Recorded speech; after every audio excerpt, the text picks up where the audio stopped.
NBC 10 News starts now. Right now at 6, we're following new developments that could derail the criminal case against Bill Cosby. NBC 10 has confirmed there's an email from former Montgomery County District Attorney Bruce Castor to his successor telling her she shouldn't prosecute Cosby because of an agreement. Now, that email was sent last September. Cosby was arrested and charged in a 2005 sexual assault case last month.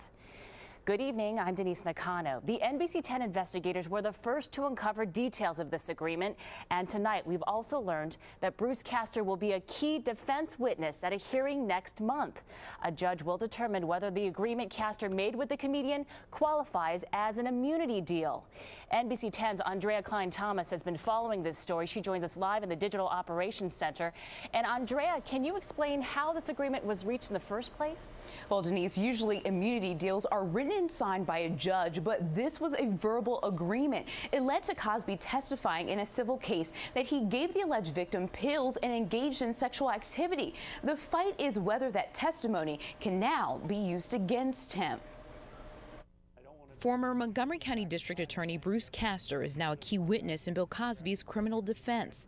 Castor did not prosecute the comedian in 2005 on sexual assault allegations brought by former Temple employee Andrea Constant. We're going to need Bruce Castor to appear in court and swear on that Bible that that was his email and that there was an agreement. Castor will have to testify about an agreement he said was struck with Cosby's attorney.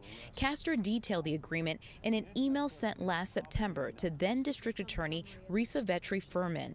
The deal would require Cosby to give up his right to remain silent during a deposition for Constant's civil case. In return, Cosby's testimony would not be used against him to pursue criminal charges. This is what Castor told NBC 10 News last July. I created the scenario where he would have to answer questions under oath.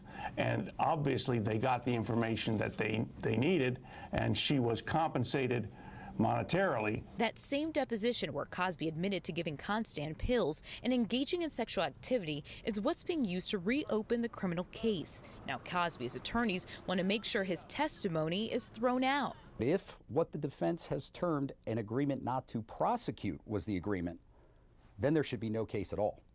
If it's an agreement not to use the statements Mr. Cosby gave, then it's a question for the jury whether Mr. Cosby is guilty beyond a reasonable doubt. Not having the deposition could cripple the prosecution's case. A judge will have to decide whether the initial deal has to be upheld or if it's fair game to use against Bill Cosby. A judge will hear arguments on this matter on February 2nd. Cosby's attorneys are also trying to get District Attorney Kevin Steele removed from the case. Reporting live in the Digital Operations Center, I'm Andrea Klein-Thomas, NBC 10 News.